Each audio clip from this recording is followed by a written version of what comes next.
నమస్కారం. ఒక పక్కన మా పార్టీకి 140 నుంచి 150 సీట్లు రాబోతున్నాయి. ఎంపీ సీట్లన్నీ మాకే రాబోతున్నాయి. మేమే ప్రమాణ స్వీకారం చేయబోతున్నాము, గవర్నమెంట్ మేమే ఫామ్ చేయబోతున్నాము అని ప్రధాన ప్రతిపక్షం పాజిటివ్ న్యూస్ని స్ప్రెడ్ చేస్తుంటే, మరొక పక్కన గవర్నమెంట్ మా చేతుల్లోనే ఉంటుంది, మాకే 140 నుంచి 150 సీట్లు రాబోతున్నాయి, మా ప్రత్యర్థులకి అసలు కనీసం సీట్లు కూడా రావని అధికార పార్టీ ప్రసారం చేసుకుంటుంటే, జనసేన మాత్రం లేదా జనసేన పార్టీ నాయకులు, జనసేన కార్యకర్తలు మాత్రం నైరాశ్యంలో మునిగినట్లు కనిపిస్తుంది. ఇక్కడ జనసేన పార్టీ నాయకులు కానీ, జనసేన పార్టీ కార్యకర్తలు కానీ, లేదా జనసేన పార్టీ నాయకులు కానీ గ్రహించాల్సిన విషయం ఏంటంటే, ఇక్కడ అధికార పార్టీ అయితే తమకు 140 నుంచి 150 సీట్లు వస్తాయని చెప్పుకుంటుందో, అదే పార్టీ మరొక పక్కన తమ ప్రభుత్వాన్ని ఏర్పాటు చేయాల్సిన సీట్లు రావేమో అని భయం వ్యక్తం చేస్తున్నట్లు కూడా కనిపిస్తుంది. అందుకనే తను ఓటమికి కారణాలు వెతుక్కున్నట్లు కనిపిస్తుంది. అందుకే రాజధానిలో దీక్షలు, నిరసన ప్రెస్ మీట్లు చూస్తున్నాము. మరొక పక్కన ప్రధాన ప్రతిపక్షం కూడా పైకి మేకపోతి గాంభీర్యం కనపరుస్తున్నప్పటికీ తమ పార్టీకి కావాల్సిన మెజార్టీ వచ్చేటట్లు లేదు, హంగు వచ్చేటట్లు ఉంది. ఇటువంటి వార్తలు వస్తే రేపొద్దున మన పార్టీకి అవసరమైన మెజార్టీ రాకపోతే దాని నుంచి ఎలా తప్పించుకోవాలని కారణాలు వెతుక్కున్నట్లు కనిపిస్తుంది.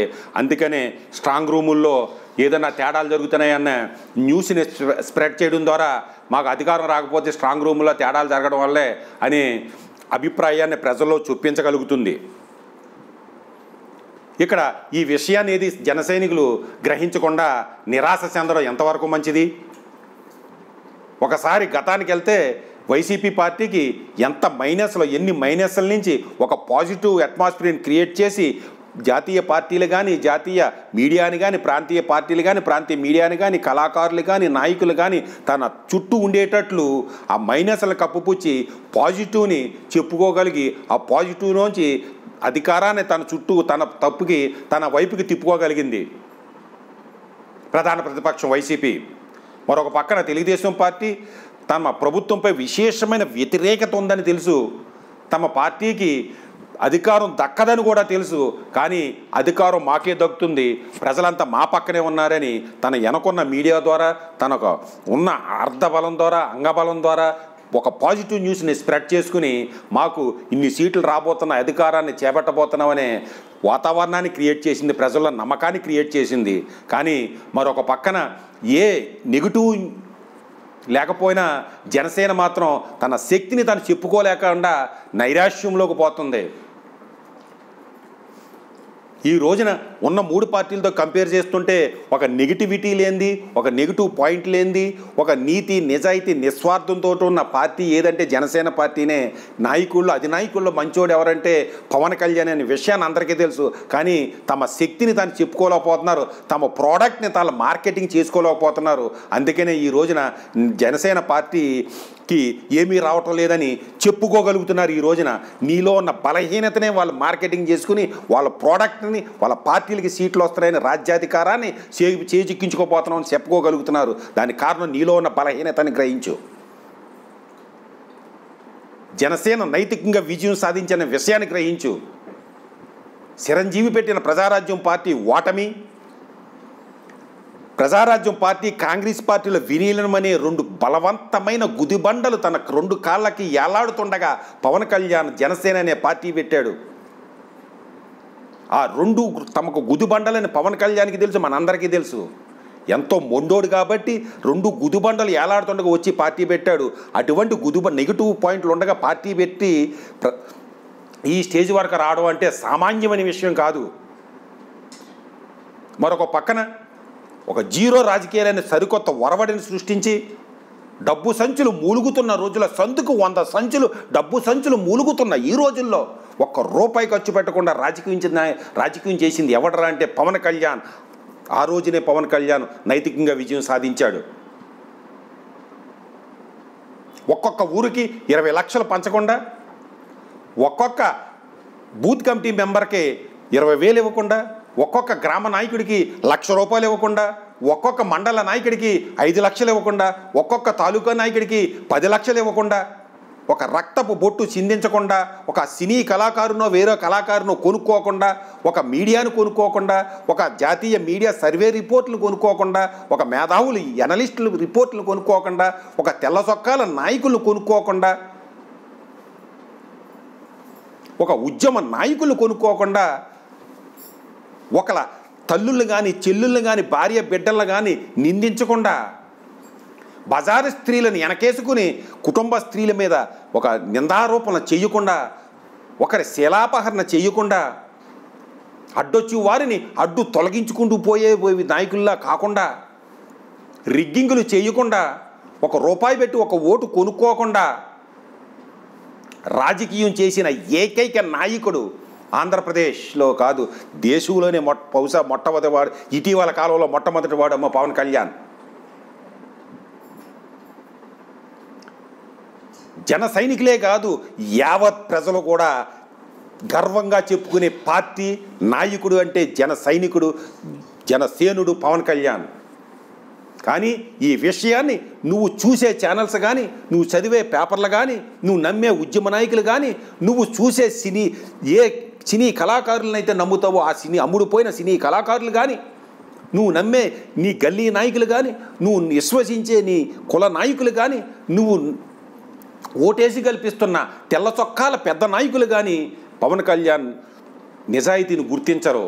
ఎందుకంటే వాళ్ళు అమ్ముడుపోయారు. వాళ్ళ పార్టీలు గొప్ప చెప్పుకుంటారు కానీ నీ పార్టీ గొప్పతనాన్ని ఎప్పుడు నీకు చెప్పరు. నీ గొప్పతనాన్ని నువ్వే చెప్పుకో. నీ శక్తిని నువ్వు గ్రహించు. ఈ కుల మీడియా ట్రాప్లోంచి బయటికి రా. ఈ సినీ కళాకారులు ఇస్తున్న బూటకపు ప్రెస్ మీట్లోంచి బయటికి రా. అమ్ముడుపోయిన ఉద్యమ నాయకులు చేస్తున్న విష ప్రసారంలోంచి బయటికి రా. సీటు రాకుండా నిరాశ చెందిన ఈ తెల్ల చొక్కాల నాయకులు చేస్తున్న దొంగ ప్రసారాల నుంచి బయటికి రా. నీ శక్తిని నువ్వు గ్రహించు. రాబోయే ఎన్నికల ఫలితాల్లో ఈ ప్రధాన పార్టీలు రెండాట్లకి అవసరమైన మెజార్టీ వస్తున్నట్లు కనిపించట్లేదనేది గ్రహించు. మరొక పక్కన నీ పార్టీ జనసేన పార్టీ కీలకమైన భూమిక పోషించబోతున్నదని గ్రహించు. గణనీయమైన సీట్లు సాధించబోతున్నావు ఎమ్మెల్యేల్లోని ఎంపీల్లో కూడా. ఇది సామాన్య విషయం కాదు. వన్ మ్యాన్ ఆర్మీ కింద ఒక వ్యక్తి సాధిస్తున్న విజయం ₹1 ముందు చెప్పిన ₹1 ఖర్చు పెట్టకుండా, ఒక వ్యక్తిని ప్రలోభ పెట్టకుండా రాజకీయం చేయడం అంటే, ఈ ప్రస్తుత రాజకీయాల్లో విజయం సాధించడం అంటే సామాన్య విషయం కాదు. జన సైనికుడా గుర్తించుకో. నువ్వు నీ నాయకుడు ఏ రోజున నైతికంగా విజయం సాధించారు? ఈ రోజున నేను నిజాయితీ గల పార్టీకి నిజాయితీ గల నాయకుడిగా ఓటేసాను అని నిర్భయంగా చెప్పుకోగలవు. కానీ నీ ప్రత్యర్థి పార్టీలకు ఓట్లేసిన వాళ్ళు చెప్పుకోమని చూద్దాం. నా పార్టీ నిజాయితీ గలదే, లేదా నా పార్టీ దోపిడీలు చేయలేదు, నా పార్టీ వెన్నుపోట్లు పడలేదు, నా నాయకుడు ప్రజాధనాన్ని తినలేదని చెప్పమని చూద్దాం. వాళ్ళని గుండెల మీద చేయొచ్చు. వాళ్ళ అంతరాత్మ ప్రబోధంతో చెప్పమను.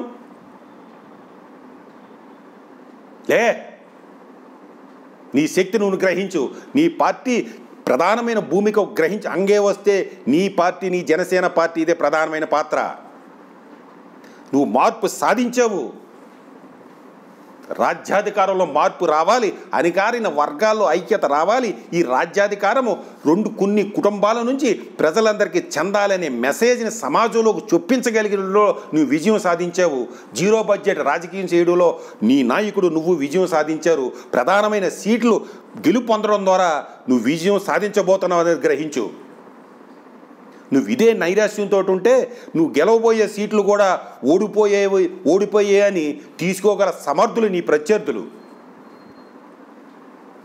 చివరి ఓటు వరకు ధైర్యంతో పోరాడు. రాబోయే మార్పుకి నువ్వే సాక్షి. నిరాశ చెందకో. నీ పార్టీ జనసేన పార్టీ గణనీయమైన సీట్లు ఎమ్మెల్యేలోని ఎంపీల్లోనూ సాధించబోతున్నదని గ్రహించు. నిన్ను నీ అణగారిన వర్గాల ఐక్యతను, నీ రాజ్యాధికారం మార్పుకి రావాలని నువ్వు ప్రయత్నిస్తున్న ప్రయత్నాన్ని నీరుగారుస్తున్న ఈ కుల మీడియాని ఎదిరించు. కుల నాయకుల్ని ఎదిరించు, అమ్ముడుపోయిన ఉద్యమ నాయకుల్ని ఎదిరించు, అమ్ముడుపోయిన సినీ కళాకారుల ప్రెస్ మీట్లను ఎదిరించు. నిజం తెలుసుకో, కలిసిగట్టుగా పోరాడు. అంతం కాదు ఇది ఆరంభం. గుర్తించుకో, అంతం కాదు ఇది ఆరంభం. ఒక్క నెల నువ్వు సహనంతో వెయిట్ చేయి. రాబోయే రాజకీయాల్లో ఎటువంటి మార్పులు సంభవించబోతున్నాయో నువ్వే గ్రహించు. ధైర్యంతో పోరాడు. చివరి ఓటు కౌంటింగ్ వరకు నువ్వు అక్కడే నిలబడు. నీ పార్టీకి, నువ్వు నమ్ముకున్న పార్టీకి ఎన్ని సీట్లు రాబోతున్నాయో నువ్వే చూస్తావు. రేపటి రోజు మనదే, రేపటి రోజు మనదే. రాజ్యాధికారంలోని మార్పు తథ్యం. శుభం భూయాత్. జై హింద్.